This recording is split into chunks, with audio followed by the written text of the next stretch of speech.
Hello, everybody. Another Wednesday is upon us. Hope everyone's having a great Wednesday. Let's see who we have here in chat. Orion, nice to see you, sir. Christopher Stroll, nice seeing you. Mike C, how's it going? Bonzo, 30 seconds to spare, man. You just like to cut it close like that, you know? That's okay. Uh, Using six wheels, I got my Tobii eye tracker working, so I'm typing with it. I'd install software. Awesome, dude. I'm glad you're able to get that to work in order to type with that. That's pretty sweet. Are you able to type pretty fast with it? Just curious how fast it's able to type for you. So, I was trying to, come up with some things to kind of, talk about and try to come up with ideas for the live stream over the last few days. And, I figured that this would be a great time since I have so many new subscribers and new followers online and people that are trying to get to know me and stuff, that why not have a Q&A session? Could talk anything. I was going to talk a little bit about Becker's muscular dystrophy, growing up with it, what that's been like, um, and also just answer any questions you guys have about anything you want to know, any of the aspects of, caregiving to routine stuff to wheelchair stuff. I mean, anything that you guys want to know, let's talk about it.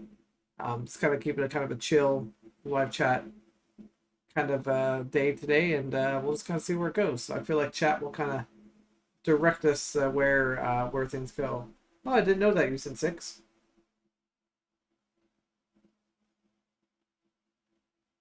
Yeah, we'll talk about some. I got. Do you have to use an on-screen keyboard? Yes, I do. I do use an on-screen keyboard. Uh, oh, glad to hear that, Orion, that you got your chair finally. Congrats on that, sir. I know it's kind of when they drop off new wheelchairs, there's tons of adjustments. So glad to see that you're doing it, and it does take a lot of work, but it's worth it in the end. Once you get that thing dialed in and set it for you, it'll be totally worth it. Congrats on getting that, though. Oh, Wanzo is asking you since six you use on-screen keyboard. My bad.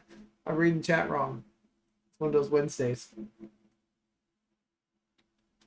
So yeah, so I kind of figured we'd kind of just start out talking a little bit about my diagnosis with Becker's muscular dystrophy, and then kind of just have you all just kind of start blabbing, and you guys just kind of interrupt and chat when needed, and we'll just kind of go from there. And Chris Stroll, make sure you get yourself asleep before it's 3 a.m., sir. I saw that earlier chat there. I don't think it shows up on screen for people to read, so. Eye tracker has its own keypad, but you use on screen. Okay, that's pretty sweet. The eye tracking being able, and then you have to like, how do you tell it to click a letter with the eye tracker keyboard? So some of the stuff I thought about talking about today was, it's actually, I was having a conversation with if the person wanted me to say who it was, it's okay. I won't. But there's somebody in chat that I was having a conversation with, and kind of finding out kind of some history as far as like muscular dystrophy and when I was diagnosed, stuff like that. And I really had to rack my brain based on like history, because being up there in age, it's your brain doesn't work when you're trying to think about things when you're like in kindergarten. That makes for a tough time. But basically, it all started way back in kindergarten. Oh, all right, sounds good. So the person I've been talking back and forth with about muscular dystrophy has been Christopher Stroll there in chat. He also has Becker's muscular dystrophy as well. So we kind of been kind of chatting back and forth a little bit online, talking about our histories and things. So anyways, so back in kindergarten, after kindergarten, my teacher kind of flagged my parents and said, "Hey, there's kind of something off about this kid. Really think he has a learning disability. You really need to get him tested." So they went, got me tested for learning disability, and then the doctor that they had me see for, like, I guess learning disabilities, he wasn't satisfied like with the results. He's like, there's just something else, and they kept checking and checking, and eventually they wanted to do muscle biopsy to confirm that they thought that I may have had uh, muscular dystrophy. Didn't know what kind at the time, anything like that, but all the symptoms and things I was portraying just led them down that road. So they did what they call muscle biopsy. That's what they did way early on before like DNA testing was kind of a really big thing. Actually, I still think they might do muscle testing. I don't know if they do or not, but they might. Anyways, they tested it, and then I was determined that I had Becker's dystrophy. So that's what it all started. And honestly, I didn't really notice any issues or anything with it probably till, I don't know, probably 2 or 3 years later. And then I started noticing like I was slower than the other kids playing like baseball, soccer, stuff like that started happening. And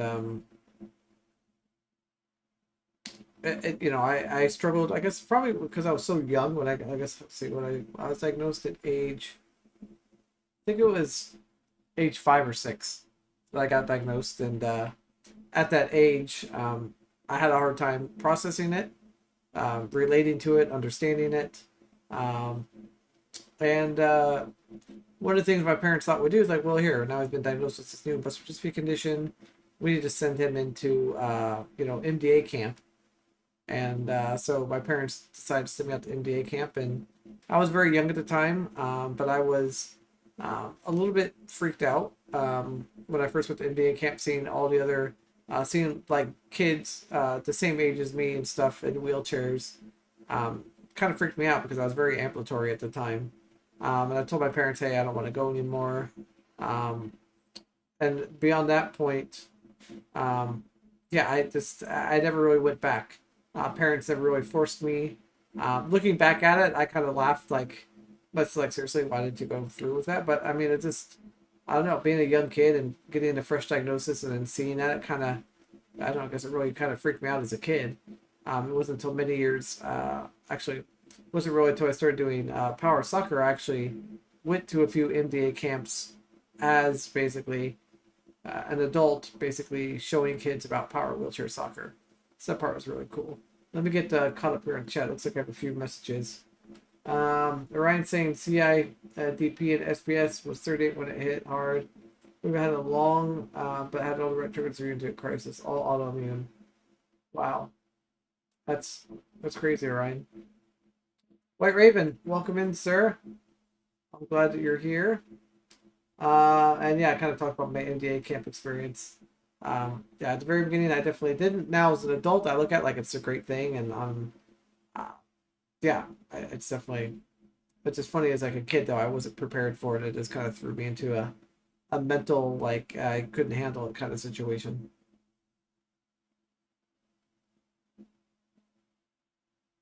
So pretty much all throughout school, I was pretty much always like mainstreamed where I lived in Ohio. I wasn't kept away from any other kids. I was always done in regular classes, stuff like that. And in 6th grade, I got a mobility scooter, and the school was totally happy with that, allowing me to go there and whatever. But it's interesting. Once I moved from Ohio to Washington State, and this was probably 1998, end of 97. At the school I went to, they've never had, in the school district, they never had anybody in a power wheelchair not be, no matter what, if it was physical or developmental disabilities, they always put people in special ed. That's just something that they did.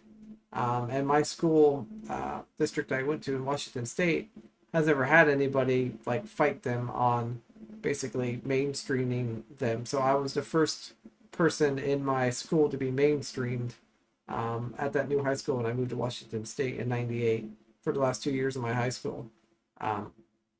It was interesting, but it was also kind of weird because I was the only one that was like, on the campus going to all different classes and chair. Before it was the big deal because that was just kind of normal in Ohio, but in Washington State, it was, a little bit different.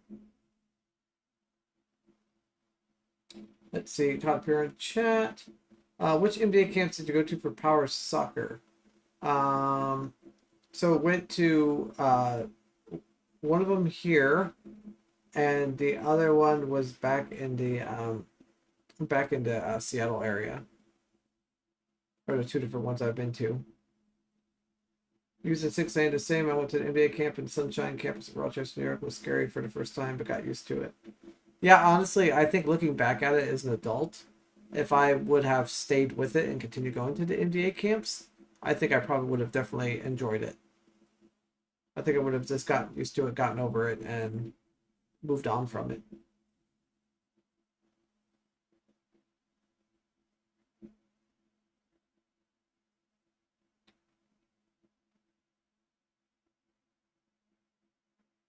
Can't imagine being smacked in the face with the extremes and the in betweens. That is in a camp. Yeah. No, White Raven. It wasn't me. I know. I probably know who it was, but I was not part of that group. No.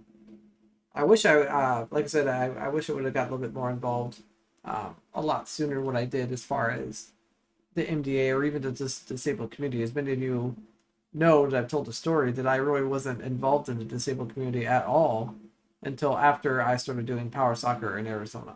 And that kind of opened up my eyes to the whole disabled community.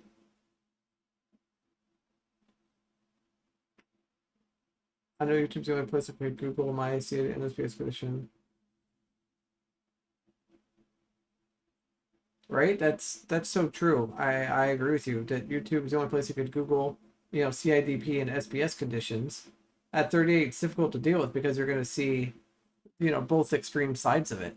So it's kind of hard to figure out where you might, end up in between those two extremes or on one or the other. And I think the internet makes it a little bit hard for that. But I also think that um, the internet and YouTube and Google can also be a good thing and can put us in touch with people that maybe haven't ever, talked with somebody else with their condition and gotten to know them. It's something that I've noticed, like as an adult, like so there's for people's muscular dystrophy and other conditions, they have the Muscular Dystrophy Association.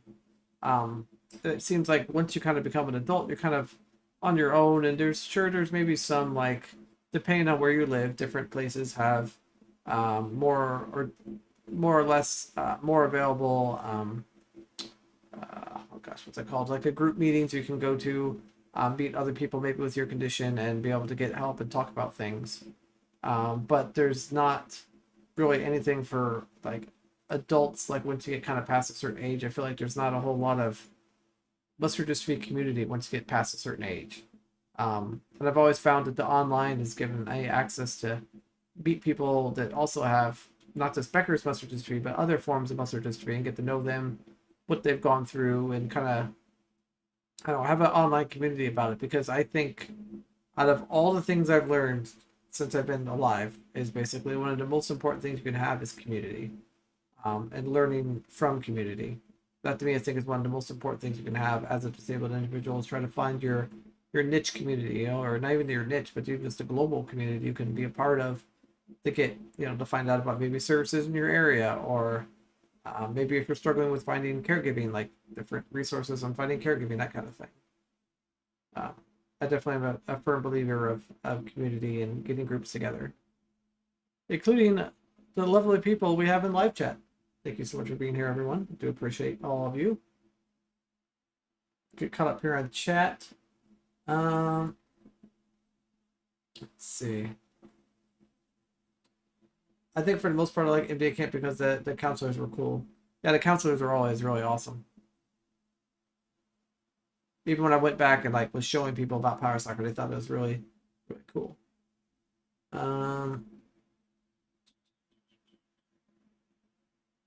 Yeah, being a kid, it was definitely a harsh reality check. It was very hard on me mentally, for sure. It took me many years to get out of my shell and not let it affect me at all. Yes, I think it's called the CNY United, I believe is the power soccer team out there in the Syracuse area. So you're saying SPS is 1 in a million diagnosis. 10 years after my doses, I had a high school classmate diagnosed with it. A very small population area. Wow. Yeah, so I was actually not just prior, it was actually during when I was just kind of curious statistically when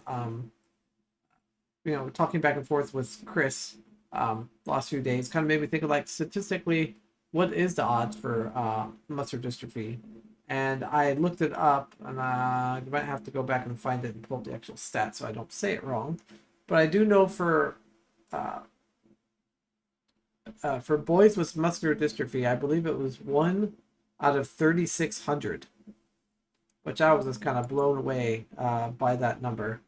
Um, Let me see if I can find uh, that fact sheet that I was researching earlier today that actually specified out the different stats. And people thought it was very interesting to learn about different statistics and things like that. Let's see. Of course, see, this is something that I should have saved and be able to provide the information.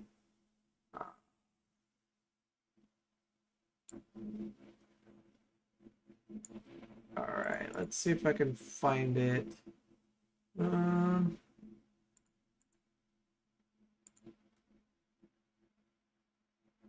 they used to have the Mustard Distillery had a page, but I can't remember what it is.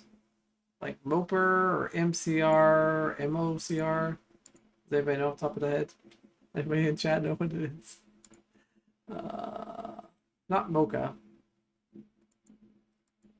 Whatever. I mean, I think from I think it was like, so for, there you go. So one out of in between 506,000 male births has muscular dystrophy, and then 1 out of 50 million for females.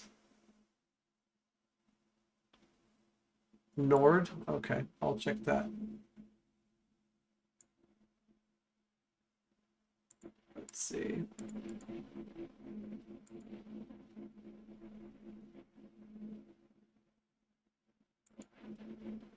Well, it looks like I got a thing here for Duchenne's. I'm assuming they'll probably have something for Becker's as well. Well, regardless, it was just, to me, it's just very mind blowing of how much of a difference there was in between um, for for boys and gals getting it. I thought it was very interesting.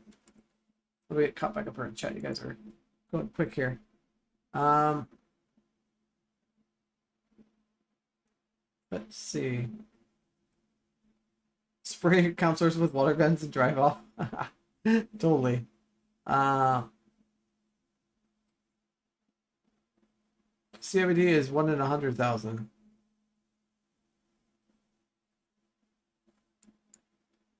Yes, you are correct. Females are carriers. Now, it's really interesting is on my side of the family, um, besides my mom, there's nobody else in the family. My mom had other sisters and brothers who also had kids and stuff, and not I'm the only one in the whole entire family that has it. So it's kind of interesting that my mom is the only carrier in the group of families. But I also do know another friend of mine who has since passed away. It was the same situation for him, to where his mom was the only carrier in the whole entire family, and their doctor's like, we just don't know, which is okay. I mean, that is what it is.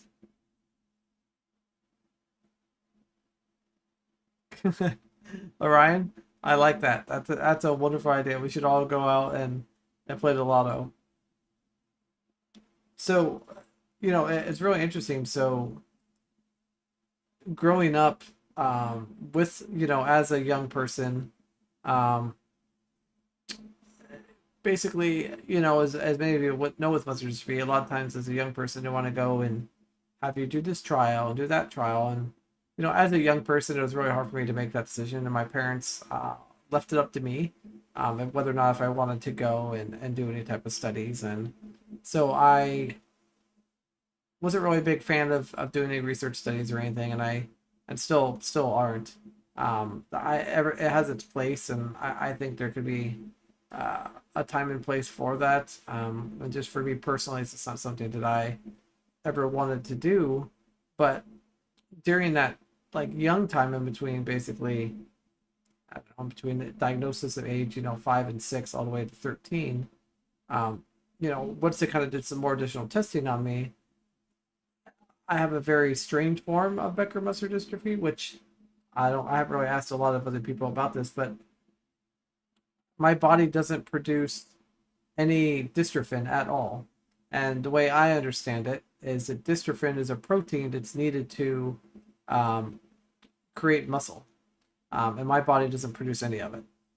So doctors were always extremely fascinated about how I still had some sort of, obviously still had muscle in my body. I was still walking and doing things, and they were all very curious as to how my body was able to do that and without producing any dystrophin, which I always thought was very interesting. And I haven't really gotten a whole lot of details with other people as far as like, hey, what's your exact, DNA number that's missing, and do you still make dystrophin? Like, I don't normally ask too many people details about their muscular dystrophy, just kind of like the gist, like the normal stuff. Um, but yeah, I thought it was very interesting that my body produces zero dystrophin. Um, and I've always, when I first was diagnosed too, I did a lot of physical therapy. When I got like probably like 11, 12, they're like, hey, we need to do physical therapy to maintain. And I was just physically exhausted. Like, they would do physical therapy 3 times a week, and I'm like, I'm done. Like, I can't keep doing this. I told my parents I'm just tired all the time. I can't function at school. So they had me stop doing that. And then since then, I was always kind of told, by doctors and maybe it's my own self, that like, hey, don't over exercise. If you do, it's gonna make your muscles atrophy even worse. That's always something I've always been kind of told, um, which I found very interesting. And there was a point in time where I got put in the hospital when I was age 30, and then again at however many years ago that was, 2017. Let me do the math. And again at 37. Um, both of those times, I went into the hospital. The first time, I probably lost like a good, a year worth of strength as far as like normal wear and tear on my body in like a 1 month period. And then when I spent 6 weeks in the hospital in 2017, I lost probably a good 5 years of strength. I went from, having to have, caregiving maybe, a few hours here and here, like maybe 2 hours in the morning, 2 hours a night, to basically having caregiving and assistance needed basically 24/7. Um, but during that time, the doctors that were there, these are non neurologists, this is regular doctors, they said, oh, you have zero chance of recovery. You're never going to be rebuilding the muscle. Your body doesn't produce any of that protein. And I was scared at first when I first got up and out of the hospital and got in my power chair. I couldn't even keep my hand on the joystick. My hand would literally fall off the joystick because I atrophied so much in the hospital. I just lost so much strength, that many weeks in the hospital. Um, and basically, I told myself I'm not going to let this be the end. And I got home and started recovering. And once I had my caregiving under control, I ended up just, pushing myself hard to recovery. And I basically have, obviously, I still lost a lot of strength. I can't do a lot of things on my own anymore. But I was able to regain so much in the ability to drive my chair. Other things that the doctor said would be impossible. Like, that would never happen. And I made it happen. Like, I pushed through and made it happen. It wasn't easy. And I still can't explain to the doctors. Doctors can't explain it to me. Every time I ask them, they're like, we have no idea how you could, move. Like, I'm able to, at one point in time, I got a hospital, I couldn't lift up my leg and move. Now I can, like, you know, not like a bicycle pedal, but I can move my legs up and down pretty far on their own, which I was not able to do at all before that. And it just, I don't know, to me, it's just the body is such an interesting thing, that how it can do things that we don't always think about. Let's see. Ryan says you produce too much muscle density. God, you got the opposite thing going on there, Ryan. Chris saying it's also true for you. You're the only one in your family that has Becker's muscular dystrophy. Yep. It's a fine line between using muscle so you don't lose range of motion and not doing too much to damage a muscle. Yeah, because I kind of feel like if I damage my muscle, maybe dystrophin is the protein that helps repair it. I'm not a. That's one thing I'm not very good about 100% understanding my disease, and I think I've always just been told that I've never made dystrophin. I think I would learn a little bit more about it now, but a little behind in my time. Um, my mom had to yell to teacher to gym. Teacher stop making me do stairs because I can tear the muscles more. Yeah, totally. And I feel like in school that's something that was always a thing with like the gym teachers didn't understand. They would take one look at you like, well, you look fine. You're great. Look, you're walking just like the rest of them. What's your problem? You're just not trying hard enough. That was always the attitude I would get sometimes from gym teachers. I think the doctors just want you to keep going out of spite. Yeah. Oh, okay. Thank you, White Raven. So White Raven saying dystrophin is used to make up muscles more dense and repair. And I'm assuming more dense would be like building, right? I mean, if you're making your muscles more dense or increasing the density, I'm assuming that'd be like muscle building. I don't know. The body's just such an interesting thing that it can able to do certain things.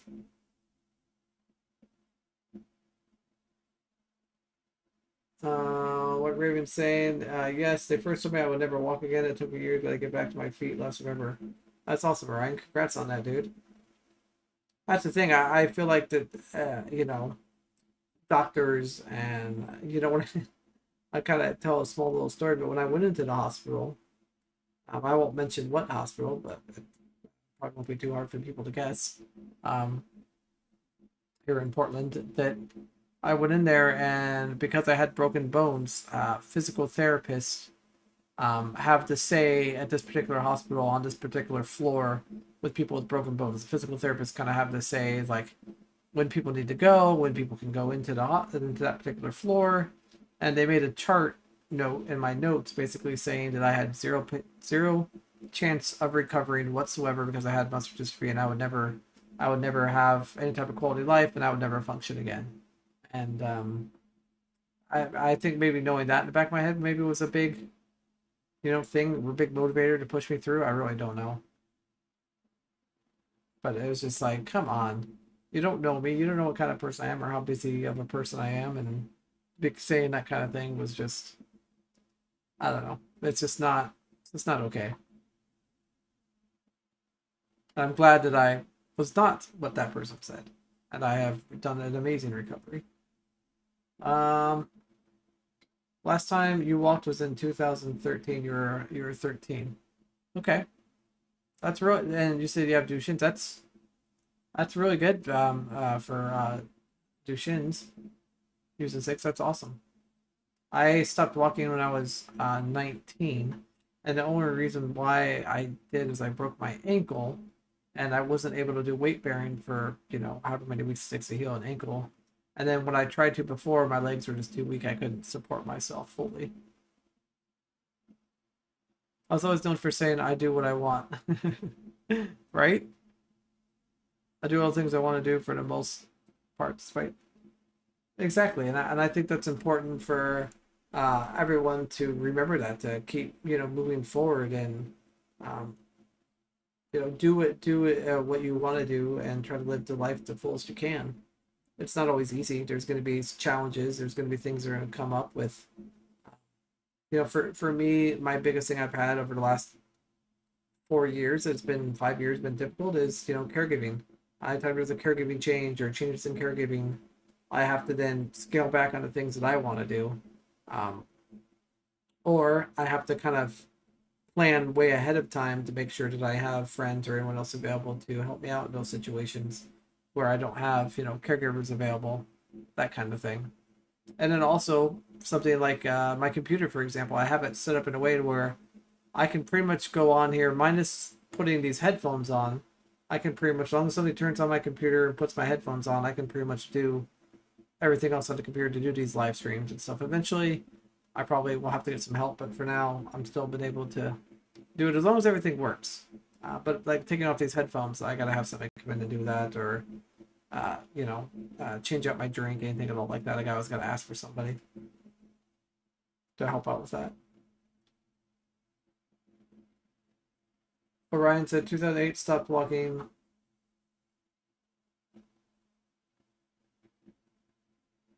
Let's see, walking again 2014, riding a motorcycle. Wow, that's awesome, dude. That's incredible. The vid 2 rounds of bronchitis and proof I'm in the chair. Gotcha. That's really impressive though. To be able to like regain everything and then be able to get back to riding like a motorcycle. That's really impressive, dude.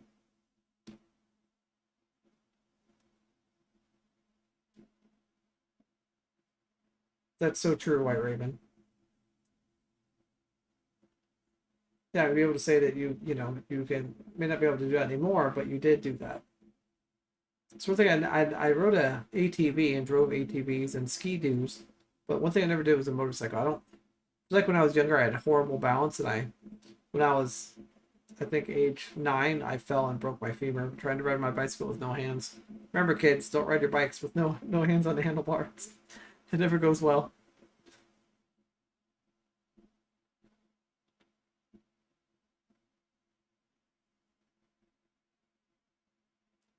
Absolutely, using six. Yeah, positivity makes a huge difference. And look, I mean, we obviously are all gonna have our bad days. Everyone does. I mean, we're all human, but for the most part, trying to push and have that positive attitude can definitely really help things go in the right direction.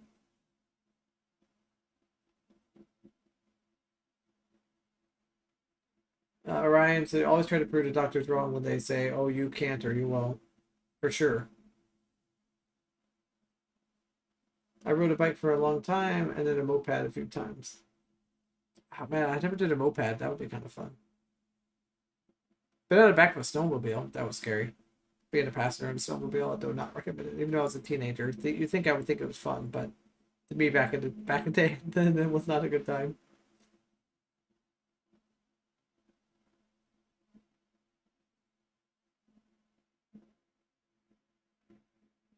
You rode a motorcycle, but I paid for it in pain. But man, the pain was worth the feeling.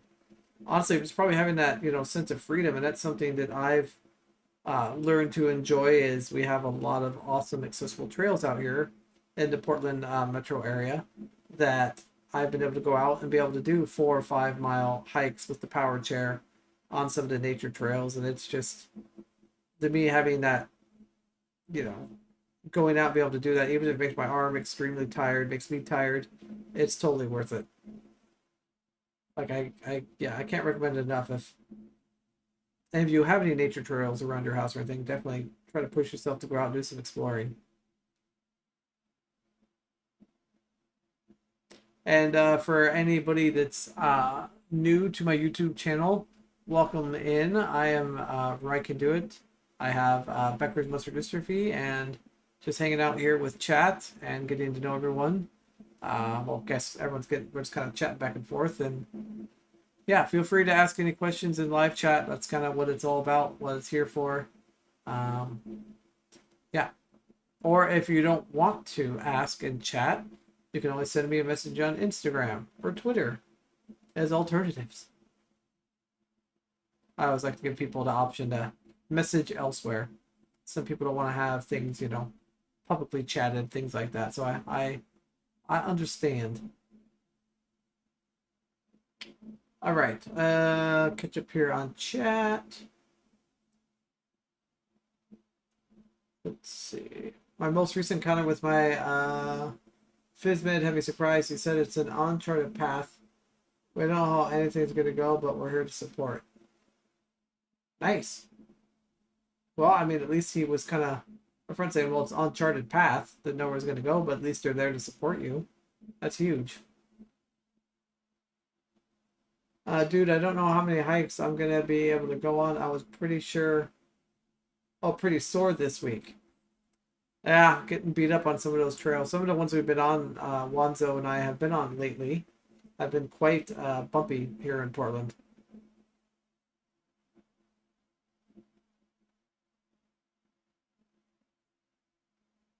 Let's see. Yeah, one so people see us out and don't realize the better it takes to get those spoons back. Yeah, absolutely. I mean, you gotta rest up your body in order to do those things, and it's something that I'm starting to pay for now. I'm being really not well about listening to my body as much as I should be, especially after the California trip. That definitely did me in quite a bit more than I more than I was expecting it would. But I mean, I think it would be hard for any of us here in chat to do 12 hours the car ride, 2 day break, and then 12 hours again. Like that's just a lot of time in the car. Definitely still paying for that, which has made the hikes and other things a lot more difficult. Which I'm sure Wanta's probably feeling the same thing from that, because there's nothing worse than 12-hour car rides.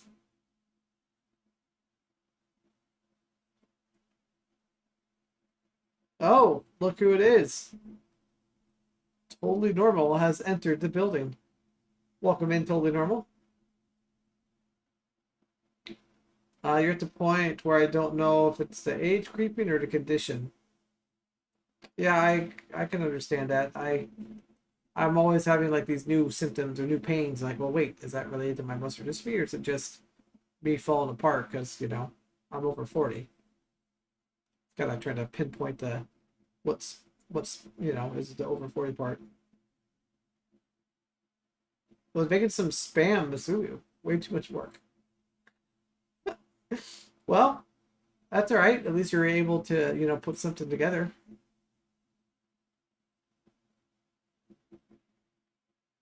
Yeah, Wanzo, I was thinking about that. Like, for some of us,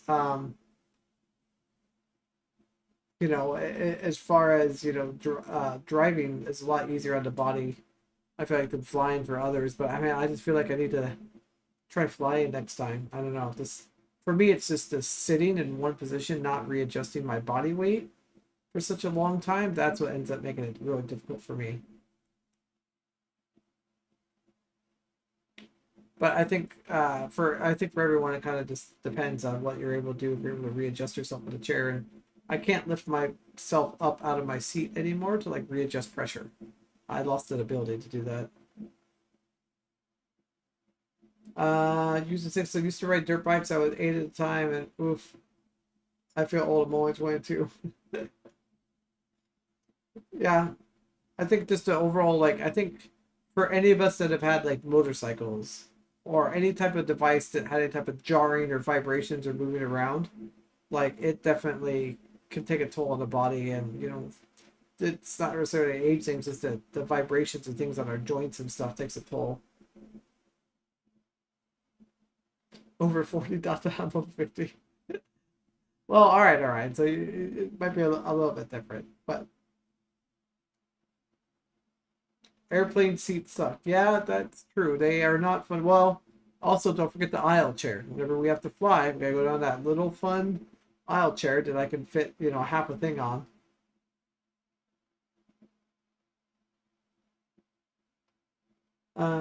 To get rid of passengers and then you can tilt back. Ah, well, see, your passenger happened to be in the back seat. Mine was like right in a way that I couldn't do that. Or else I totally would. I would have tilted back and gotten a lot more pressure relief, I think, in the car. Even though there's nothing, probably not the safest thing to be like, tilting pressure relief at 85 miles an hour on I-5, but it's the first time for everything, right? How do you find clothes that don't have pocket zippers and other things to keep skin sores at a minimum? That's a good question. So, for me personally, when I lived in a warmer climate, I did a lot of gym shorts.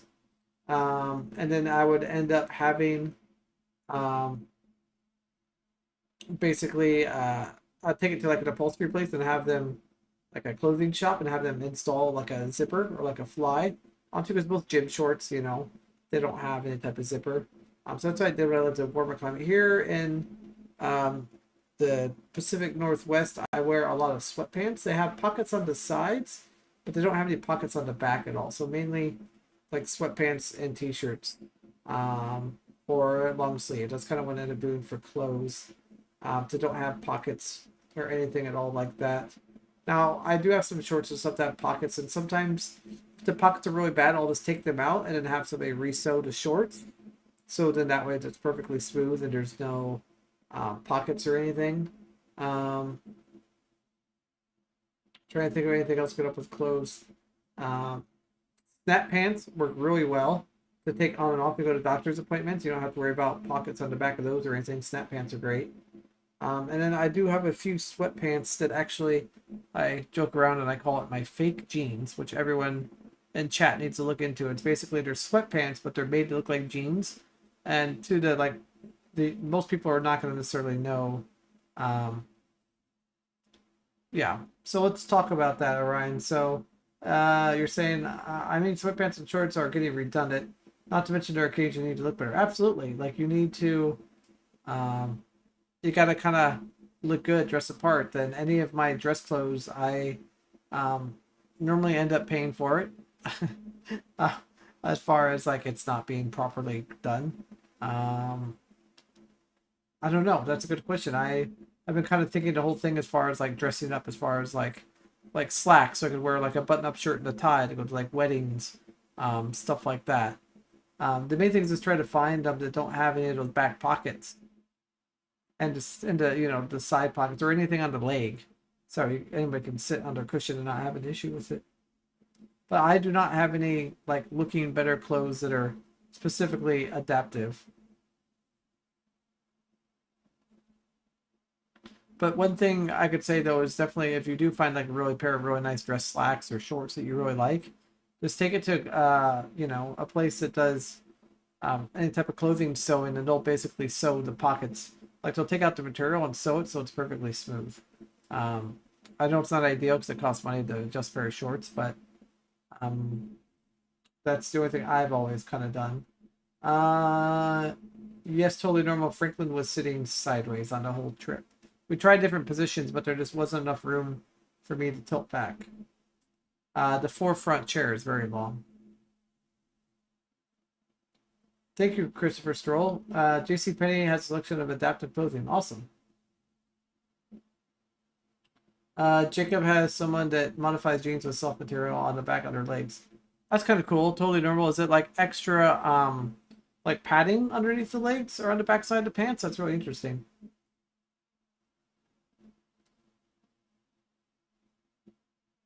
How are planes not wheelchair accessible yet? It's 2022. Let's should have had planes that are accessible. Dude, I am with you on that, Houston 6. Like, it would... Now, I guess the good news is we're getting really close. I do know that there's some things that the FAA, or is it the FAA is working on as far as coming up with the rules and stuff for airlines to implement in so we can basically stay in our chairs on the seat. I know that there's a non-profit that is working on making it so people can fly. Hold on one second. Gotta do a drink switch. Thank you. All right, give me a second. Let me see if I can find the non-profit that does that. I'm sure chat will probably find it before me. You guys are really pretty quick.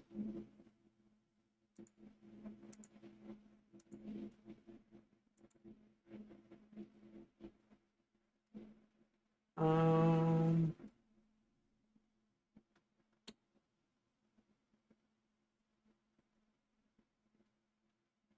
everybody find it yet? Keep an eye on chat. So I do know that there's a non-profit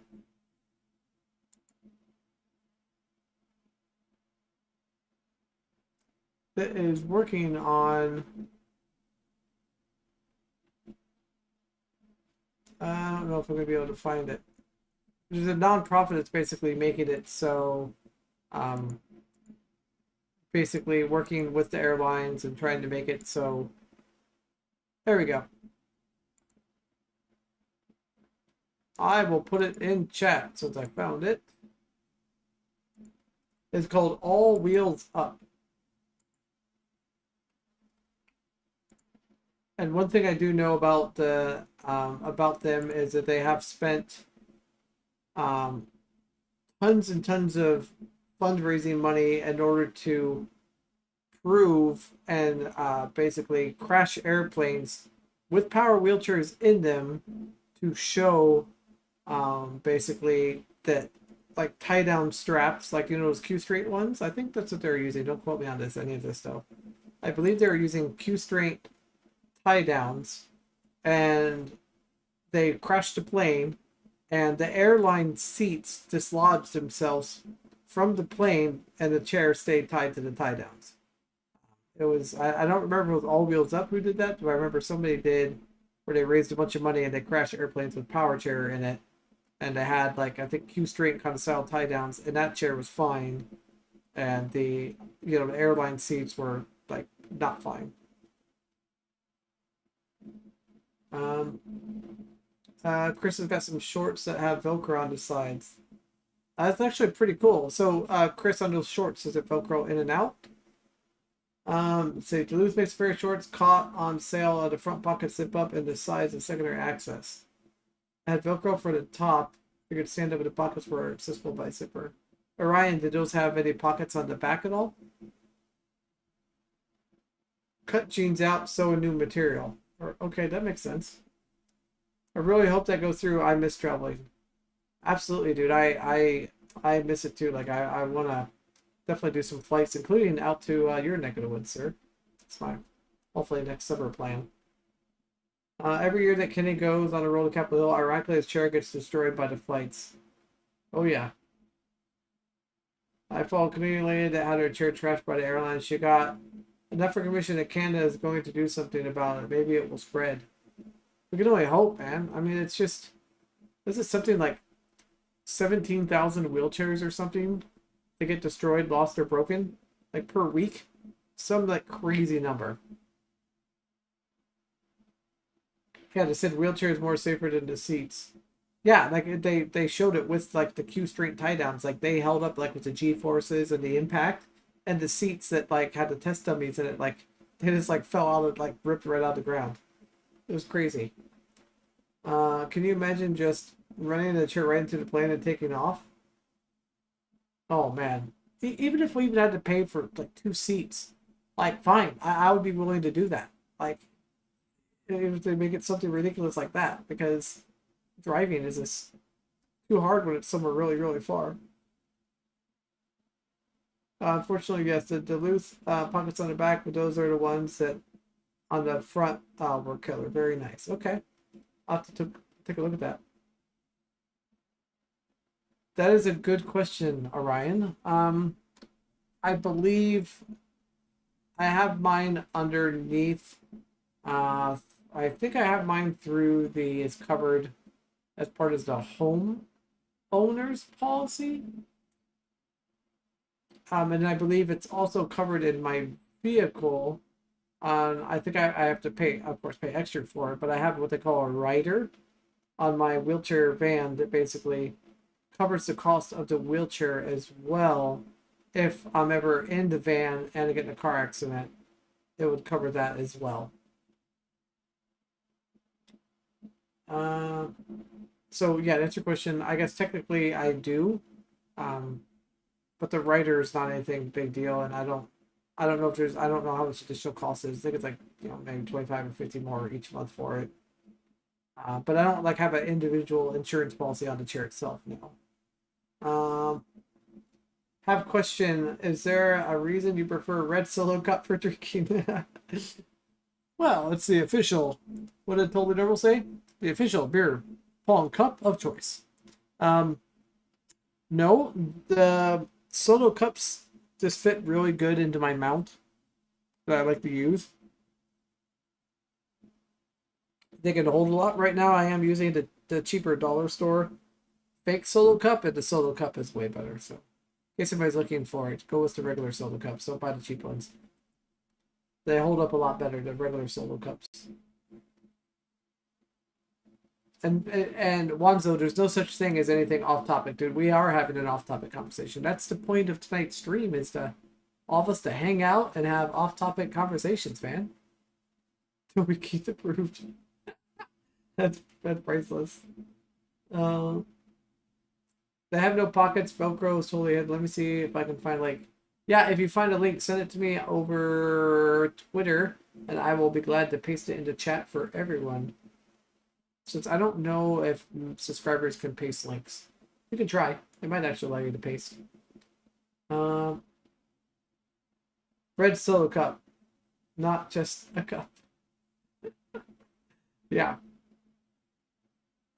Yeah, seam rippers, exactly. I have to stick a seam ripper, rip it out. You just gotta get somebody that can sew it back together.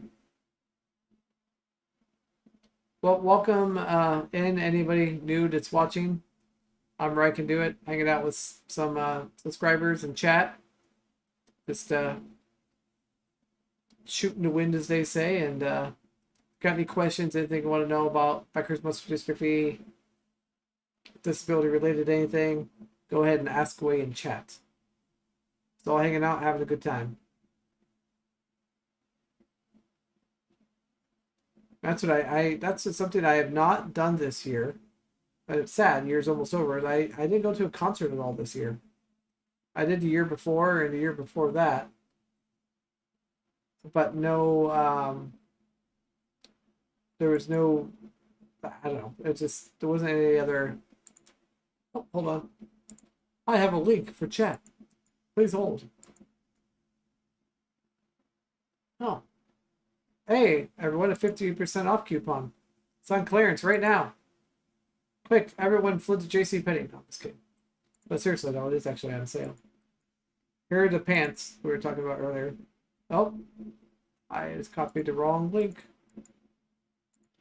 That's not going to help us all. And thank you for sending that, Chris. Appreciate that, sir. There you go. JCPenney. I don't remember their commercials. Anybody else remember their commercials for JCPenney? It's like JCPenney doing it right.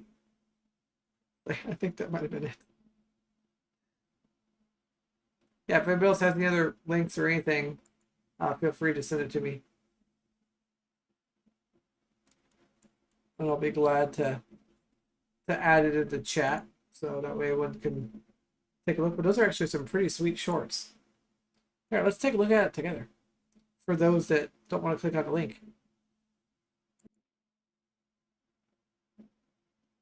Yeah, I thought it was like really reasonable pricing. Let's check out the backside. Nice. No pockets. Okay, it's kind of elastic at the top. I guess there's some sort of string. Velcro front end. Sold. I mean, minus, I think just get rid of the front pockets too. I mean, I guess they figured some people need pockets. Oh, it comes in blue too. Yeah, that's not bad for $13.19. Huh. I wonder if they make it easy to search specifically for adaptive. So I don't know. What do we just type in here? Should we just try it? See what other clothes they show up and type in adaptive. Adaptive.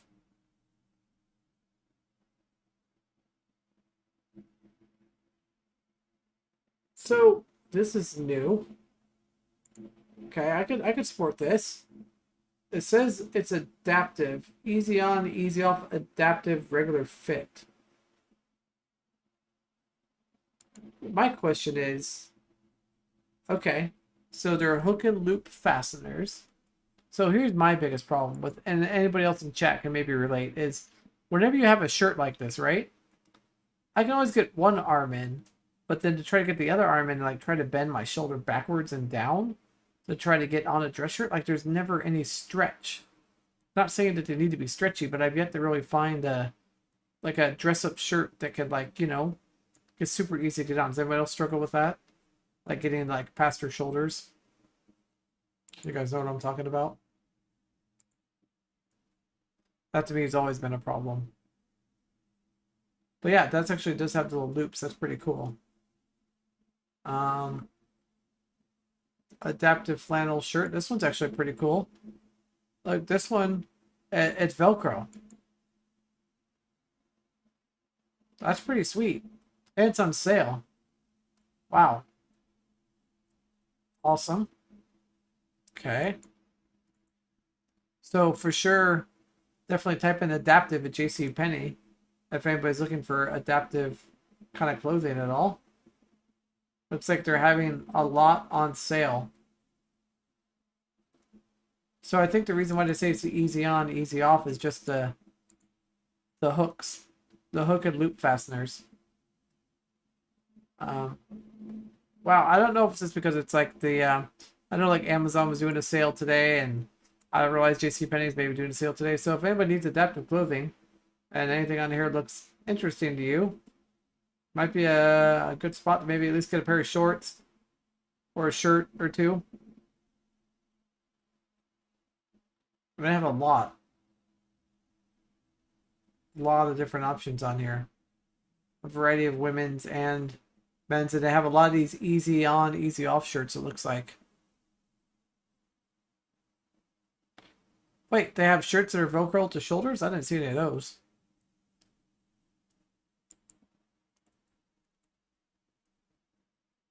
That would actually be pretty sweet. Here are the Duluth Drying to Fly cargo shorts. Don't buy these unless they're around. Yeah, I was about to say, I look at the price tag. Yeah, it's gotta be like 50% off. What's the backside like, Orion? And those pockets at all don't create any issues for you at all? That's what I'd like to know. Alright, let me go ahead and put these Duluth lens in check, because I know that you were talking about that before.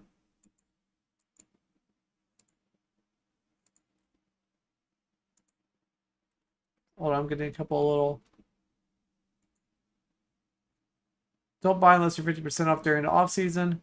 Those front pockets are hidden zippers on the front. Oh, okay. That makes sense.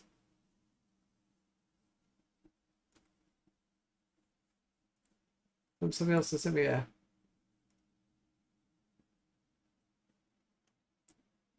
let's see. White Raven, I'd like to... Where are those at? Ah, okay. That answers that question. Are you sure? Yes. Oh. I don't think that link works, sir. Oh, I clicked the wrong button. Never mind. User error. Okay. So I'm okay with this. And I like this. But they gotta have it on like the more like I want that shirt. Thank you, White Raven. I swear I thought I heard your chime message come in. Oh, I see. It's over there in main chat land. Never mind. So if they did that same thing for this shirt on the shoulders, I'd be super happy. Does it say anything about that on here? No. Like I said, that's just my biggest thing is I want a really nice dress-up shirt to be able to put on that's got that. And now I see where you placed that White Raven. I didn't notice it was in main channel on Discord server. The buckets are wide so the seams sit near the crack of the butt and then out by the hips. Okay, so those shorts should be okay for anybody that's worried about that. Okay. I'm sure you could easily get those removed too. But I think that is definitely the hardest part is finding adaptive clothing that, you know what I mean, that fits well for everyone. But I can't believe JCPenney had all that though. That was a lot of that they had a lot of options.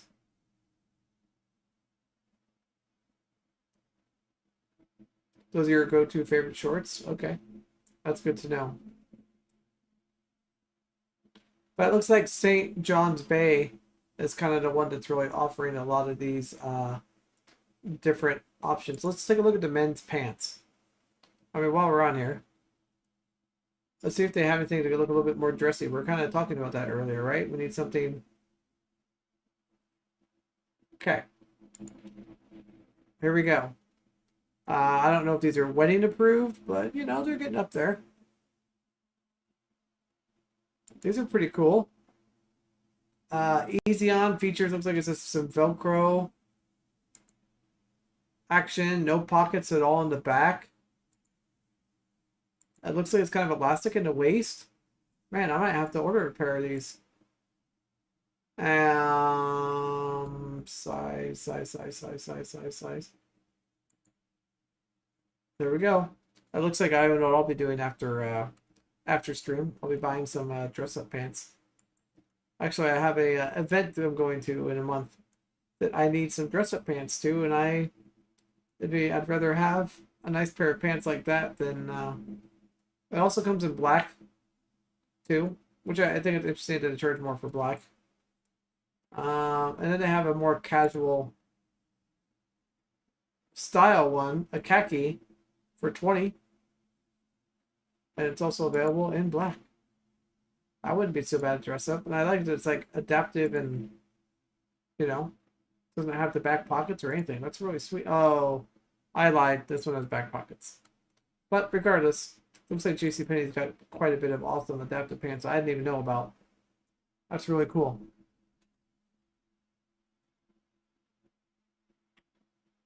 Yeah, so I don't see any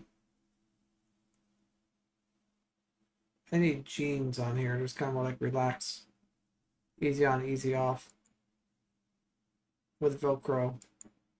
But it's kind of, so you could almost get away with calling those jeans, and maybe somebody wouldn't necessarily know, but probably not. You're probably gonna have to, yeah. If we could get this exact kind of pant style though in jeans, that would be sweet. I think everyone, would buy those, but yeah. See, I told you this would we would just kind of go down a little rabbit hole of stuff. All right, get caught back up here on chat, but I'm way behind. Not a big deal though. JCPenney for the win while they're open. That's true. I mean, I feel like a lot of them are kind of going down and stuff like that. Welcome in for any of you new viewers that are in. Just hanging out. Have a good time with chat, talking about some accessible clothing. Wanzo isn't the only one that can distract the conversation. Absolutely, you're correct. We need more chat distractions.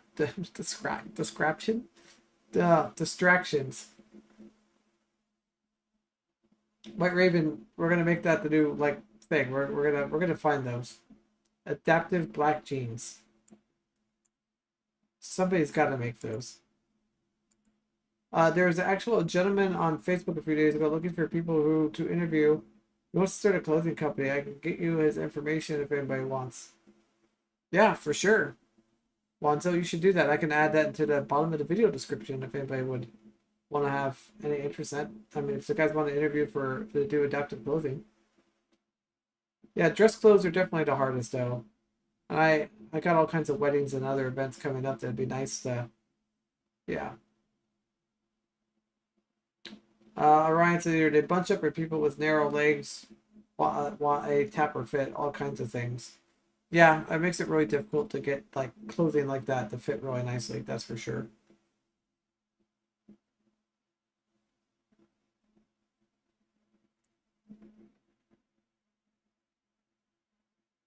Yeah, I think that's you and a lot of other people. That's okay. It's not for everyone. So, oh man. So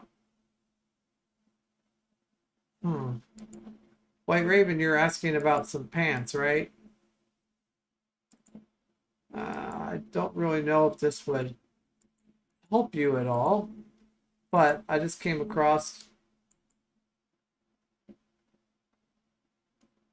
Yeah, I was just going to send that to you. That same exact link. So I guess we will look at it together. Great lines, think alike. How that goes. Yeah, so this has got like a Velcro thing. The only thing I didn't like about it still has like the back pockets. It's like why can't they just get rid of those? Like if they're making them adaptive, you're not gonna be,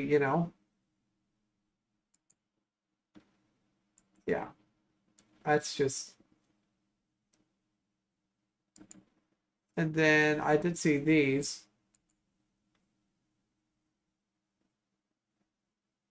Look interesting.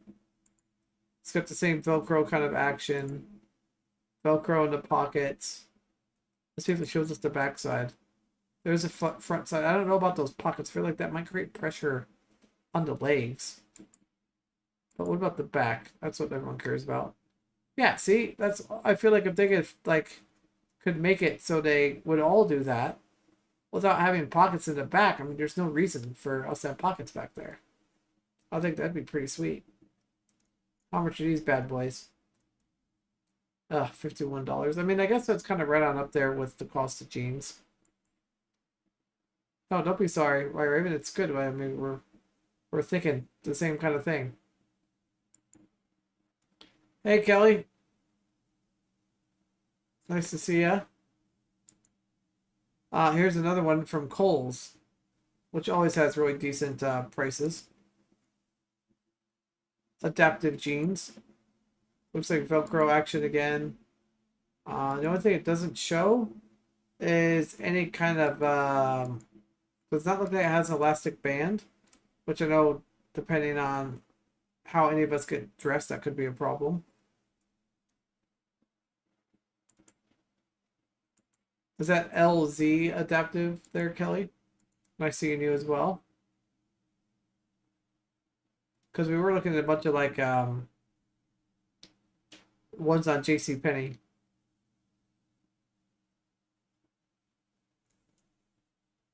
LZ adaptive, okay.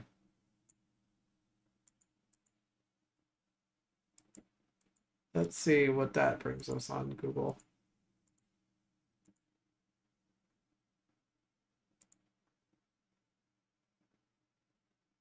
Oh, IZ. IZ, LZ. Alright, so they make the I think I maybe have seen these before.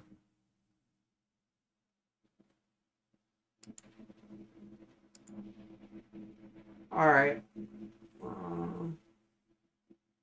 We want some jeans.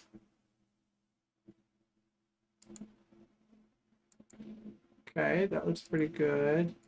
What does the butt look like? That's interesting. I got a lot of pictures, but none showing what the butt looks like. Interesting. The #1 adapted jeans on the planet.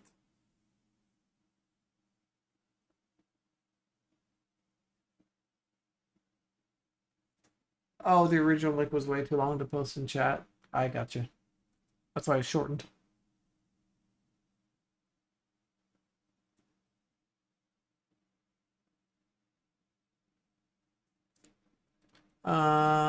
Seamless back design. So it's interesting. They advertise their seamless back design, but yet they don't show a single photo except for, okay, I lied. There is a photo, but it's not one you would expect to click on to see that. But that's actually pretty cool. I wish your prices would be a little bit more closer to the, you know, pricing of things. But I do like that they look like from like the front, you're never going to tell like what they are. Because honestly, the waist and the back is really the two things that matter in a power chair you need. That's for sure not bad. I mean, especially if you get it in your size and get it in the color. I don't know. This might be your White Raven. These might be your pants, man. They're available in black. So you get your size, you get a hook and bar. I mean, I guess for like pretty expensive jeans, I could see that price kind of being normal, but I don't know, at least there's a lot of variety of adaptive clothing, which is really cool. I like that there's such an awesome variety available. Let's see what else they have. There's a seated jean yoga style. There's recycled denim. Yeah, so it looks like they're all kind of about the same price. So for me, the seated yoga pants are a little bit of a different kind of style that might be a little bit cheaper. But yeah, I mean, it's not bad. It's actually really cool. I'm finding out there's new one. Well, that's true, White Raven. I mean, let's think about that. $122 for one pair for life. That's true. It's not like we're going to be going through running around wearing out our jeans. Well, I mean, there could be a few of us that might wear them out, but uh, for the most part, thank you for that, Wanzo, for that link. I don't know if that needs to be a link in chat or not. Probably not.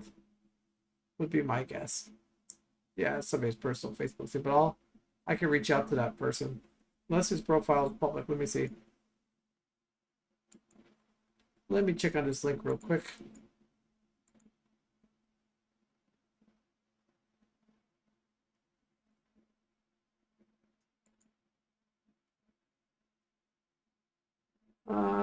Yeah, this guy.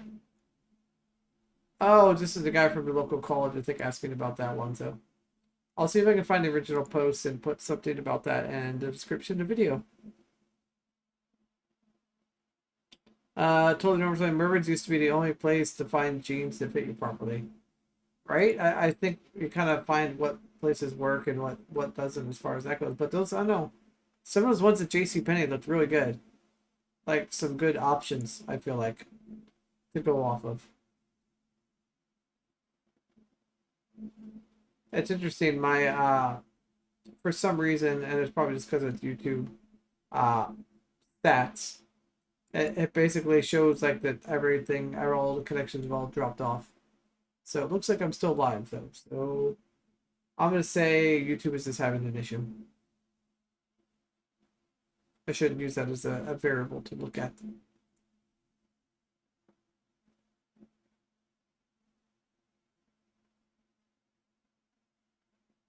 So one of the things also that I struggled with today, or struggle with in general too, not just clothing, but like say sitting on my cushion. Remember I told you guys I can't like push myself down, lift myself up to readjust myself. Um, is I basically sit like on different pillowcases, like this one pillowcase, and then I basically use that to have somebody pull me either right or left of the chair to readjust my pressure, because there's not a way for me to pick myself up and readjust my weight at all. It's something that I use. Does anybody else have any like little cheats or things that you guys use in your chairs to readjust yourselves, or anything that, or any other kind of mod or anything you've done to your chair to make it easier for you for anything like that? Paxson did make some jeans that were more elastic waist and no pockets.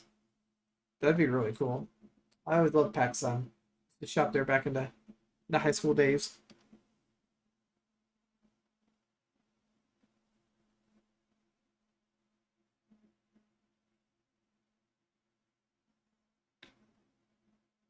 Let's see.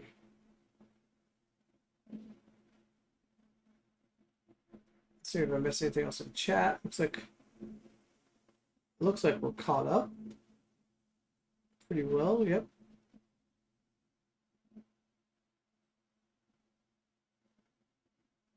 So one of the things that Chris and I were talking about a little bit this week too is that it seems like sometimes not this Chris situation, but anybody else, like for even like Orion, to get like a newer chair, or if your medical condition changes and you need to do an adjustment to your chair, like that process could be kind of like time consuming. Getting your chair adjusted to work well with you, and then two, going out to the doctor, telling them what you need, then getting to the physical therapist and telling you yes, that's what you need. I feel like that's always such a long process to make happen. Mike C is saying they mounted skate wheels to the foot plate. Oh, to push on doors. That's actually really, I never thought about that. Do you have it like on an L bracket, Mike C? And just have like the wheel, so the wheel is the first thing that hits the door? I never thought about that. Like when you're trying to, 'cause I always just use my foot when I'd wear shoes, but now since I can't wear shoes anymore, um, that would make sense to be able to have a wheel on your foot plate. That's actually a really cool idea.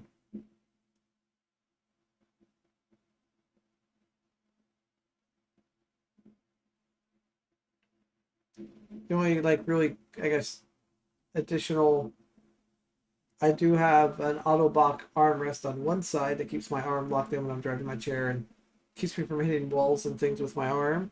And then I have a custom moldable armrest on my other side, um, which has been really, it's been helpful.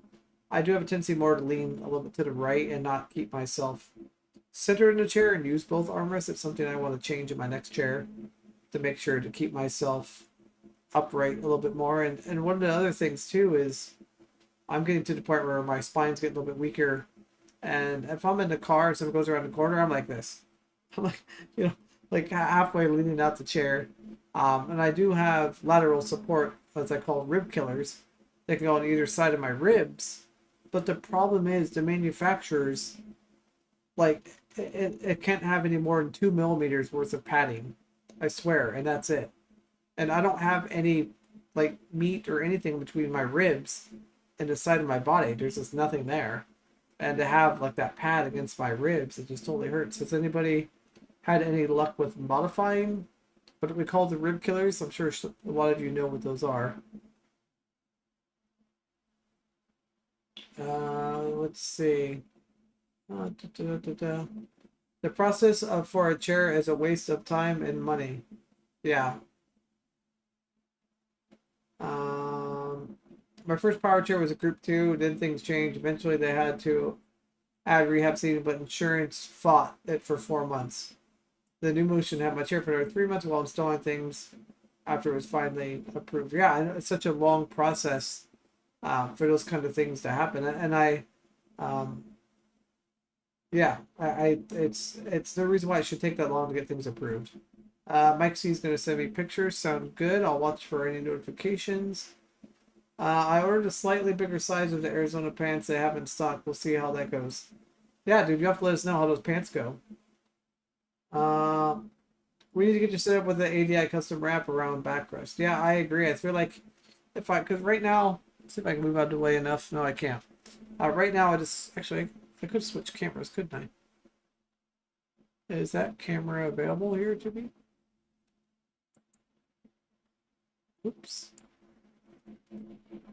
I guess you probably can't tell at all, can you? There you go. If I lean forward, yeah. So it's just I use a standard backrest. Is all I have right now. But I do think a wraparound would definitely help. And yeah, maybe I didn't call it lateral supports. Maybe I didn't call it right. But yeah, it's the ones that go up by your ribs. You know, to keep you from going side to side. Not the ones by your legs that hold your legs in, but the ones that go up on your side of your ribs that hold you in. Those are the ones that I'm having issues with. I don't have issues hitting things in the front, but man, those joints on the back of the arms need a narrow design. Oh, are you constantly hitting those on the walls and things? The one thing I'm using that holds me in place when I need it, but it doesn't change the vector range of motion. That's good. You're talking about the backrest, right? Totally normal. I'm assuming that's what you mean by that. Getting the ADI or custom wrap.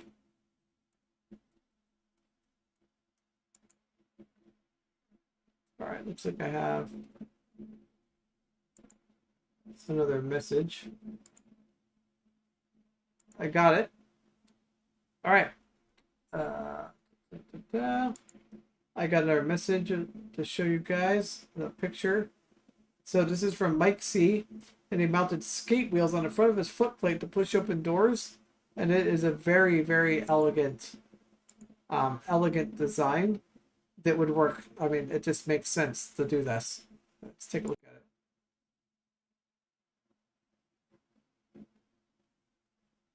it. It looks like we literally just drilled a hole straight through his foot plate and put these right at the end. So these are what hits the door first, either in the front of it or to the side of it to make it allow it to open the door. Wow, that's That's a really good idea. Never would have even thought, and it doesn't, especially if you keep your for. I don't think it might be a little dangerous for me because I keep my foot plate so low to the ground. But if your foot plates are up and you're not worried about ever hitting those down the ground at all, that's actually a pretty cool thing, and it probably keeps your foot plates from getting scraped up. I really like that, man. Thank you for sharing. That's a really awesome idea. And it's something that, it's simple, but yet super effective for opening doors. Because, man, when I was younger, man, I would always be pushing in doors and stuff with my foot plates, and man, I was at a wheelchair repair place one time, and they were trying to get my chair. They're doing something and all that, whatever, and they were moving my chair, and the guy tried to do what I did, like just gently use the foot plate to open the glass or the door. It's a glass door at the bottom, and he had it up against the glass, and he must have hit it just right, and the whole entire pane and window just shattered. Um, so I think having like a wheel or something like that would definitely probably keep it maybe from breaking windows or anything. That's actually really cool. Alright, so you mess up your left shoulder. Oh man. Is your Orion as your doorways, are they standard doors? Like a standard house door width?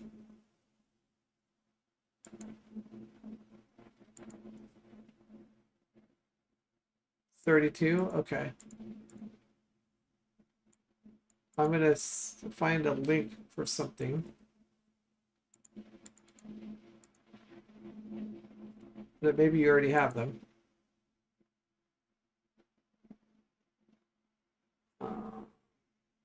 Let's go on to Amazon.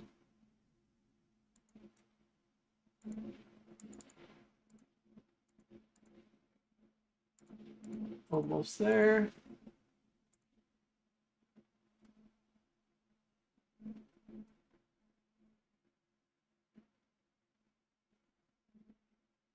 Okay.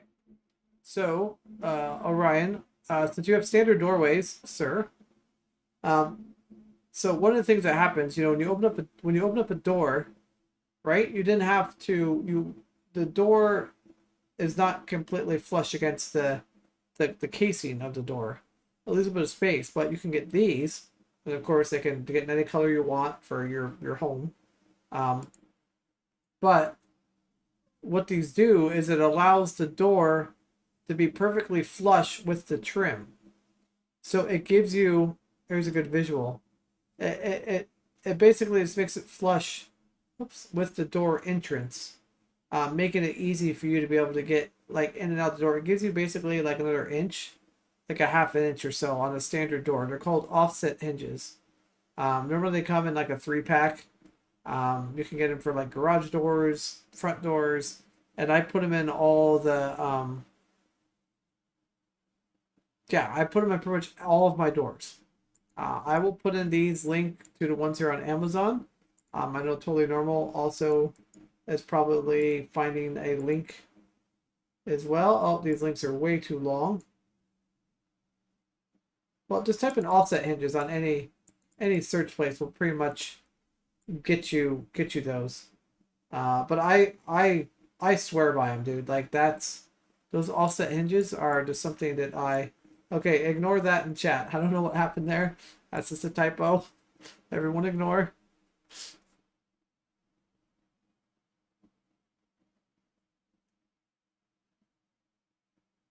Yeah, and if anyone wants to see him in action, Totally Normal has a video, and I would show you guys a video, but my cell phone is as you guys saw, is way, where is it?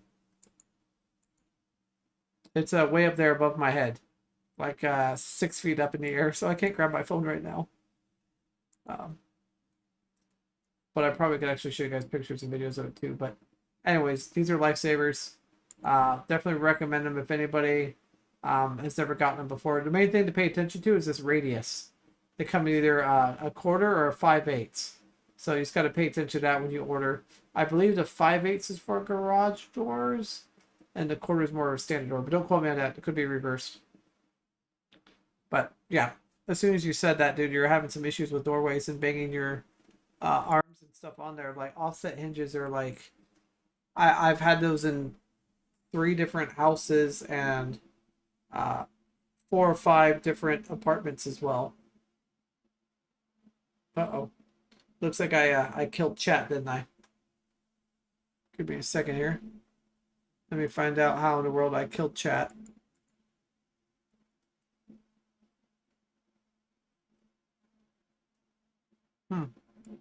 Well, it looks like I have officially broken chat. Let me switch here. That's weird.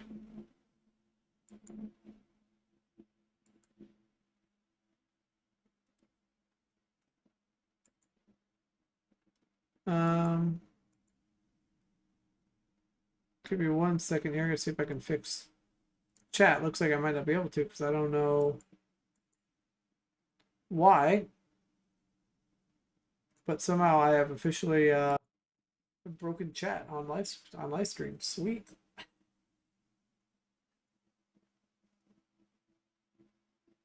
Uh,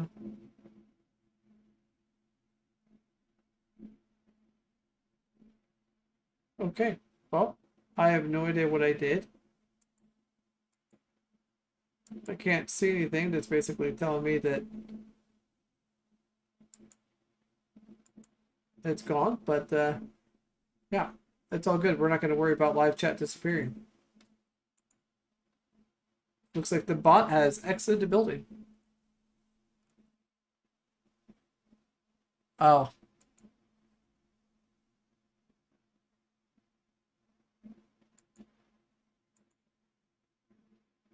Thank you. That has been removed. So hopefully going forward, chat should come back. Looks like I broke chat with that crazy long message. So, my bad. All right, back to chat. I will be reading it out loud since nobody can see it, so apologize. During the replay, chat will be available, just not on screen. Let's see. Oh, perfect. Thank you, Totally Normal, for doing that. I narrowed my backwards by 1 inch and pulled the back of my arms in. That's good. That always helps. White Raven says you want to take the door off my bathroom and put a curtain in there. Honestly, that makes it pretty easy to be able to go and do that.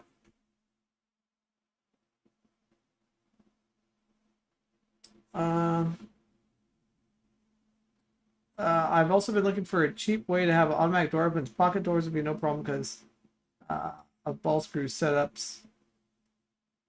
Oh, restart to source.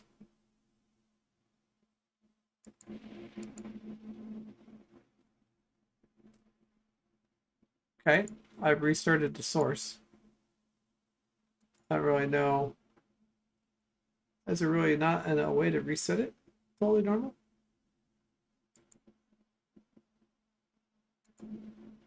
Okay. Well, hopefully chat should be working again. I've tried to restart the source. It's not working.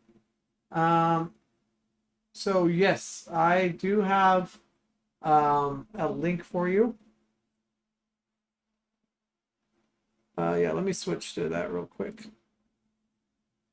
Hold on, folks. Quick little switch.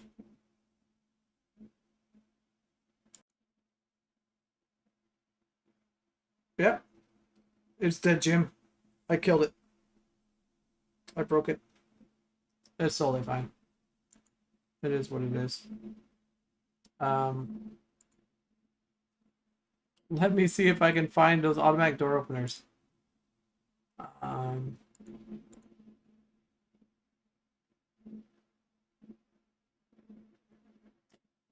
Because a friend of mine sent me these, and it's something that I am purchasing myself. And it was it's pretty inexpensive.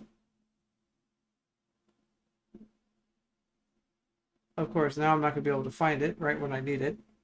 But they were like $350 for a full-on automatic door, and obviously you'd have to have somebody go and install it and stuff like that. But it was a very reasonable price. It did take a little bit of time to get it shipped. Um, and I also have a lot that work with Amazon and stuff as well. I believe this is the correct organization. I don't think it doesn't look right to me, but their swing away doors, are reasonably priced, like at $535, $600, and they have different kinds. But I don't think this is the exact website. But there's one where it's like basically you buy directly from the manufacturer. It would definitely take a little bit more time to ship because it's coming from overseas, but it was just a lot more affordable. I can't find it right off the top of my head, and I know it's on my phone. So once I get my phone down, I will put it in the end of the description as well. So I'm going to try to fix this real quick.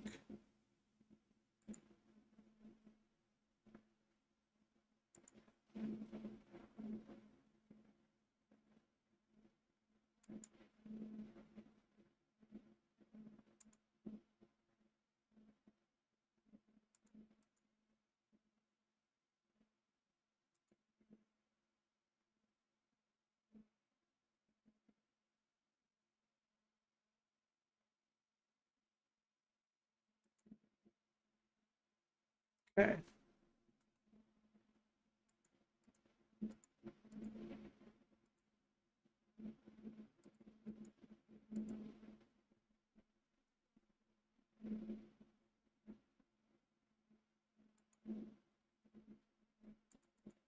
Give me 1 second.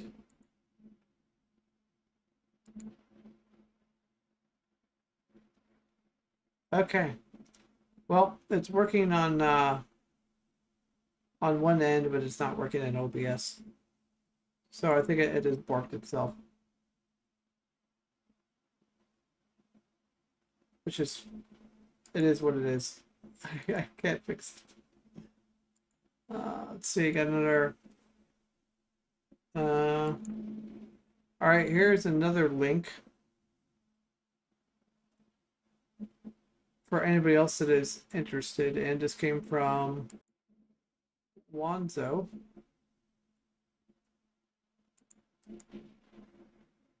Put this also in chat.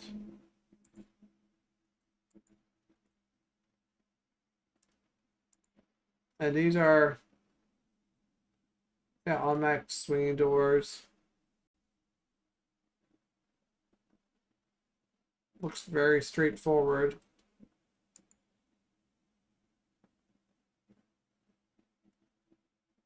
Any other additional pictures? Open explorers, any automatic doors. Wireless. Wanza, what's the pricing on something like this? I'm not seeing any pricing at all, sir.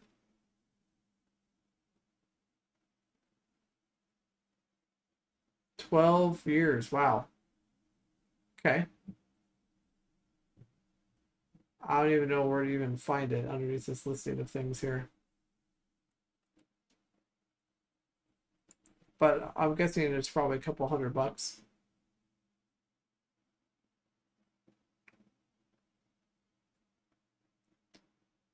Let's see here.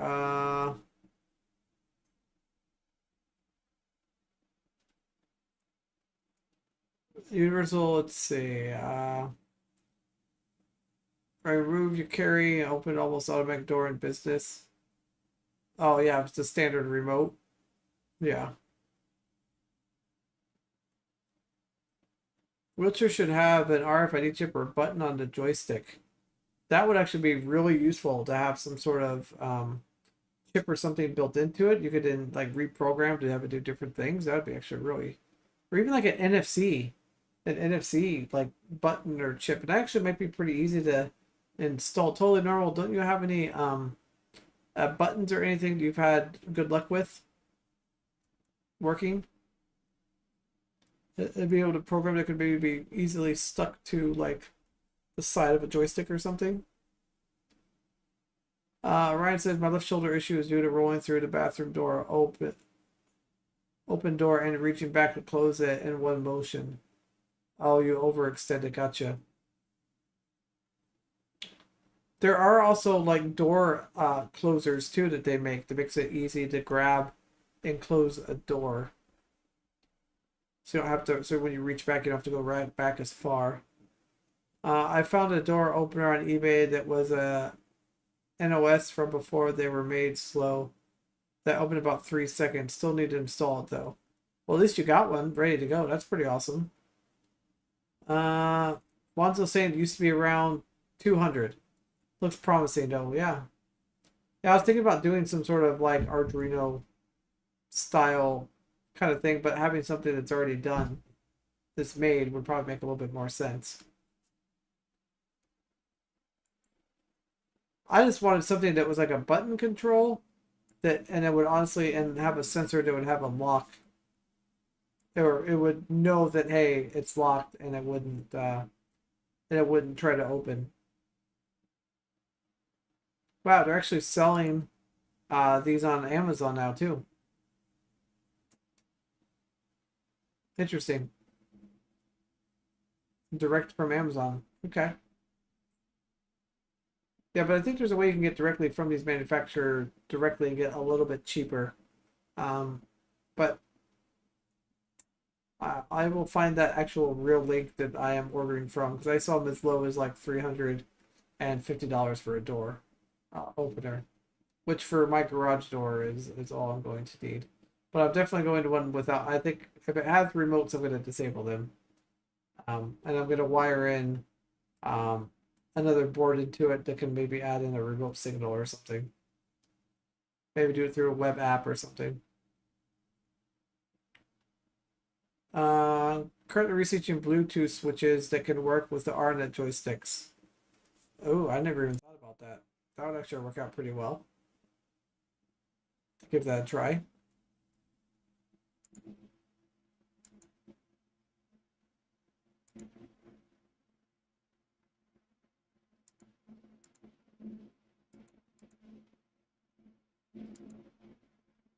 Let's see here.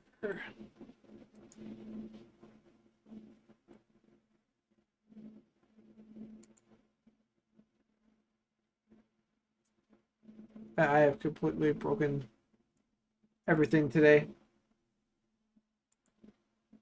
Oh, I did forget there is an option that says the word refresh.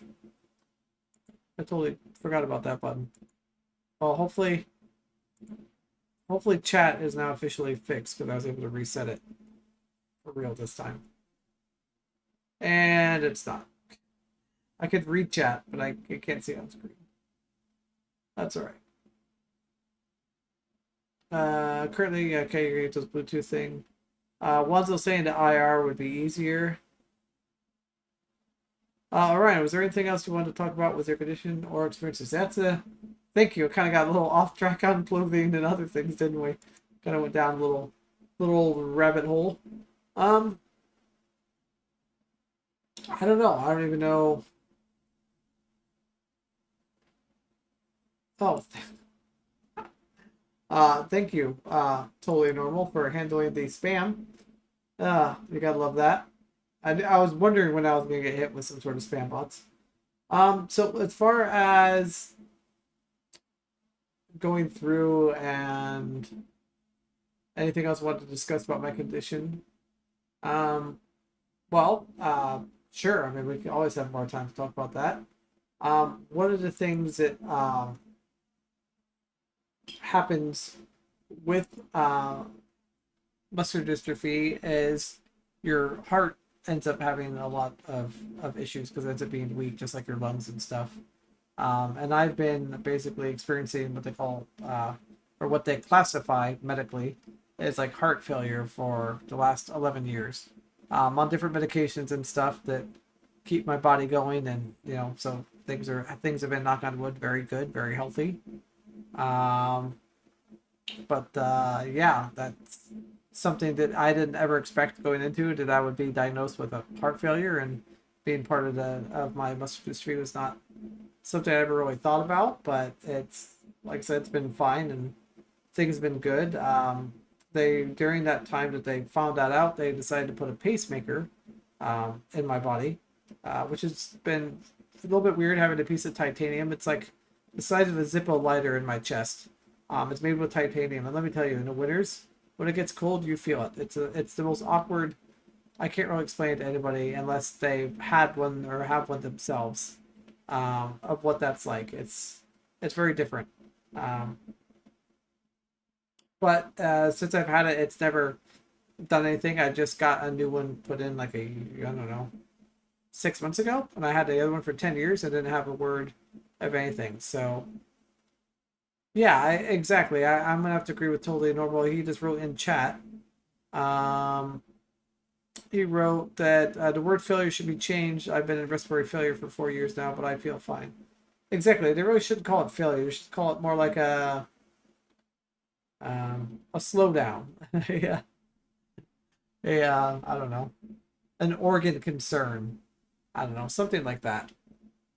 Just so, I don't know. I just, to me, it doesn't really bother me. It's just, it is what it is, and something I've been, having for a while. But I definitely agree. It should not be considered failure. Can I have an MRI with the pacemaker? Um, let's see. MRI, is that that's one of the two? I got a CAT scan done. I think they wanted to do an MRI, and I think if that's the one that's more advanced than the CAT scan, then basically, yeah, okay. So I got a story about MRI. So I injured my spine. Just my spine's giving me issues. It's got issues in between my L4, L5, degenerative disc disease. It's all messed up. Whatever. So they wanted to find out. I was starting to have really bad nerve pain in my legs, like uncontrollable nerve pain for no reason at all. And they were thinking that maybe my spine was getting compressed and pinching nerves. And they wanted me to have an MRI. So I schedule it, everything's all good, and then they called me like a week before, going over the thing, and I'm like, hey, so I have a pacemaker. Like, well, we've only done like maybe one out of like we've only done like 250 people with pacemakers, and only 5 people, so it's like 200 to 5 is my odds. It's like, yeah, only 3 people had like severe issues. Like, well, what kind of issues? Like wires being pulled out of place in their chest and like stuff. I'm like, no, I'm good. Like, to me, it just wasn't worth the risk for what we were trying to find out what was wrong with me. I didn't feel like it was worth the risk. And I called my neurologist about it, and doctor was like, listen, like based on your nerve pain and everything else, we could easily get away with using a what's the other one I said before MRI? The CT scan. There you go. They could do the CT scan, and there's like no risk at all. So I did the CT scan, and they got the images they needed for my back, and everything was fine. So to answer your question, can I have one with the MRI? Yes, but statistically, I wasn't excited to get into a tube with a pacemaker to get an MRI. So if that answers your question. So I can have one, whether or not I should, that's just kind of a personal choice. And I decided it was not, based on those odds of them not having a lot of experience, like only like 200 patients with pacemakers, like going through and get an MRI. I'm like, yeah, that's not a good stat. Like, I don't like that. So maybe that stat has since improved. Maybe that just happened to be that particular hospital, which I will not name because me and that hospital are not on any type of proper terms whatsoever. They are definitely not on the good list.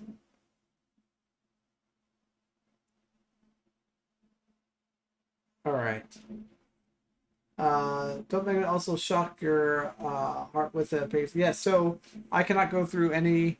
Well, I'm not supposed to. I try to avoid all metal detectors at like sporting events, airports, stuff like that. I definitely try to avoid any of that. I've had a pick lines, and with that, you can feel it rattle when you cough or hit a hard bump in a chair. By the way, you should never use a pick line on manual chair users. Yeah, I guess I wouldn't think having a pick line and like getting jolted around. I guess I've been fortunate enough that my pick lines have been only in the hospital. Never had to have it like outside the hospital rolling around or anything.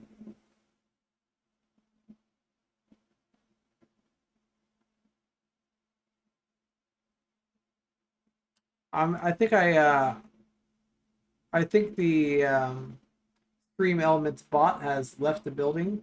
That's why chat has stopped working, and I believe that's why all that spam started happening in chat earlier. So I'm gonna blame it on that. But yeah, that's just one of those things that heart failure was not something I expected, and it just came with it, and it's just is what it is. Um, my lungs have been, knock on wood, been pretty good. I had I started getting a couple different lung infections when I lived in Arizona because I believe it's kind of air quality was so dusty there. Got a lot of infections, but ever since I've moved away from Arizona, and it's been many years, actually prior after that, before that, I haven't had any type of infections or anything. Been pretty healthy, and a lot of that I feel like has to do with me drinking a ton of water and yeah, and doing my green juice 7 days a week. There's a video on my YouTube channel about that. In case you guys are wondering what the crap Ryan drinks, it's some sort of thing called green juice. It's very bright green, and most people will probably look at it and taste it and be like, oh hell no, I'm not gonna drink that. But it has basically all the vitamins, nutrients, and everything that my body is like not getting elsewhere. And because of that, I believe that I've kept myself very healthy. So um, let's see. When they say those words to you, yeah, it's a bit of a mind f for sure, definitely. While in a manual chair, they would hang on everything, even with netting. Oh man, organ failure should be organ distress. I like that. Yes, like my heart is just having a little bit of distress right now. It's fine.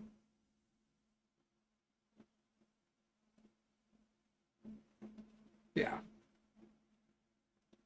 But yeah, I mean, if there's anybody that's watching this video later on or still watching this video, and you didn't get your question asked and you still want to ask, you can always hit me up on any of my social medias at Right Can Do It. Um, I'm available on all those to answer any questions anybody might have about my condition. Be glad to answer anything. I'm a kind of an open book about it. It doesn't bother me, and I've kind of just gotten used to talking about it. My heart currently identifies as sloth. Yeah, that's I like that. Oh, I really wish the chat was working so people on screen could see that. That's really good. I'm just a poor bot from a poor family. Stream Elements bot is down. I think the bot had its own distress. Since it didn't fail, it distressed itself. That's what we call that. I kind of knew that talking about my condition a little bit and other things, I knew things were just going to kind of, chat was just going to take it and we were just going to go. And I figured the conversation would just kind of go wherever it goes. And that's kind of, I don't know, I like this kind of style of chat. Just because I just kind of start talking random subjects, whatever, and then we just kind of make things work.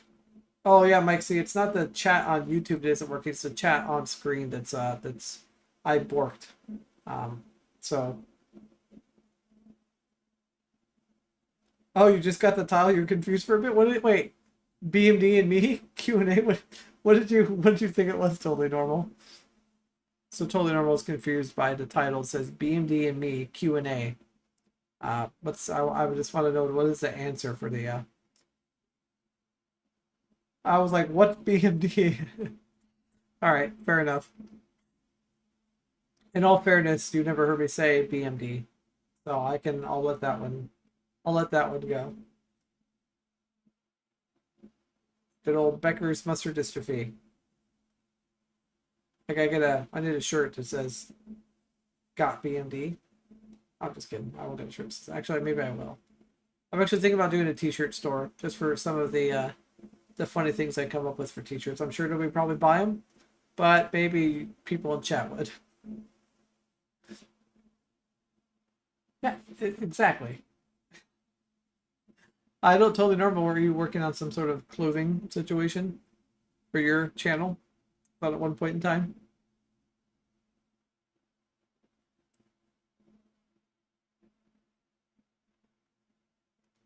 Well, I'm seeing what time it is, and I'm looking at my looking at the contents of my solo cup, and it's gonna be getting that time where gonna have to start yeah, like shirts and hats and things. Thought you're kind of maybe thinking about doing something like that.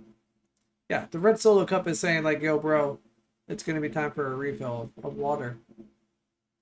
Oh, hey, we got spam. We got spam. Oh, man. See, that's when you know I've made it big. It's official. When the bots are gone, the spam comes in. I guess that really shows me how well the bot was doing. So, Wanzo saying, have a good night, everyone. Ryan, yeah. Oh, snap. Yeah, I'm waiting to get on the last bit of gear to start making hats. So, wheat. Well, put me down for a hat, sir. When it comes to that point in time, I'll be glad to be sporting that. And thanks for dealing with the spam as always. Ah, yes, thank you, everyone. Please make sure you like, share, subscribe to this video. I really appreciate all of you being here tonight. I appreciate everyone hanging out for the last 2 hours. And please like, share, subscribe. You guys know what to do. Also, leave a comment of anything you guys think of. Yeah, anything else you guys can think of you guys want me to talk about, we'll start doing. Thanks for the stream, Ryan.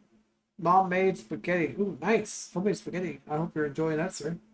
Anyways, everyone have a great night. Thank you again. I really appreciate it. And remember, if I can do it, so can you. And yeah, Orion, let me know if those door hinges work out, sir. All right, everyone. Have a good night.